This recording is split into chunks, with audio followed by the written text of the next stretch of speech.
మాచర్ల నియోజకవర్గంలో ఈసారి ఎవరు గెలవడానికి ఛాన్స్ ఉంది? మాచర్ల అనగానే పిన్నెల్లి రామకృష్ణారెడ్డి గారు గుర్తొస్తారు. ఎందుకంటే గడిచిన 4 సార్లు ఆయన అక్కడ గెలిచి ఉన్నారు. అయితే ఈసారి కూడా ఆయనే బరిలో ఉన్నారు. తెలుగుదేశం తరపున జూలకంటి బ్రహ్మానందరెడ్డి గారు బరిలో ఉన్నారు. సో పిన్నెల్లి గారి బలాలు ఏంటో చూస్తే ఆయన వరుసగా 4 సార్లు గెలిచి ఉండడం బలం, అలాగే వైఎస్ఆర్ కాంగ్రెస్ పార్టీ అమలు చేసిన సంక్షేమ పథకాలు, జగన్కి సన్నిహితుడనే పేరు, అలాగే మాస్ లీడర్గా ఆయనకి పేరు ఉంది. అది బాగా కలిసి వస్తుంది. ఇక జూలకంటి గారికి కలిసి వచ్చే అంశాలు ప్రభుత్వం మీద ఉన్న వ్యతిరేకత, అభివృద్ధి అంతగా లేకపోవడం, అలాగే గడిచిన 5 సంవత్సరాల్లో మాచర్లలో కొన్ని గొడవలు జరిగాయి. అవి పెద్ద ఇష్యూస్గా కూడా మారాయి. సో ఆ సందర్భంగా మాచర్ల ప్రజలు చాలా వరకు నా వైపు షిఫ్ట్ అయ్యారు అని జూలకంటి గారు అయితే భావిస్తున్నారు. అది నాకు కలిసి వచ్చే అంశం కూడా చూస్తున్నారు.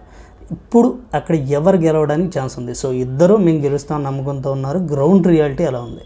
అక్కడ సామాజిక వర్గాల్లో ఎస్సీలు కంప్లీట్గా పిన్నెల్లి గారి వైపే ఫేవర్గా ఉన్నారు, ముస్లిమ్స్ ఫేవర్గా ఉన్నారు, మిగిలిన తటస్థ ఓటర్లు కూడా ఆయనకి ఫేవర్గా ఉన్నారు. ఎందుకంటే ఆయన మాస్ లీడర్గా ఉండడం ఆయనకు కలిసి వస్తున్న అంశం. ఇక్కడ వీటన్నిటికంటే కూడా అనిల్ కుమార్ యాదవ్ ఎంపీగా, పల్నాడు ఎంపీగా అంటే నరసరావుపేట ఎంపీగా పోటీ చేస్తున్న అనిల్ కుమార్ యాదవ్ ఫ్యాక్టర్ కూడా ఆ నియోజకవర్గం మీద ఎక్కువగా ఉంది. ఎందుకంటే యాదవుల సంఖ్య నియోజకవర్గంలో చాలా ఎక్కువగా ఉంది.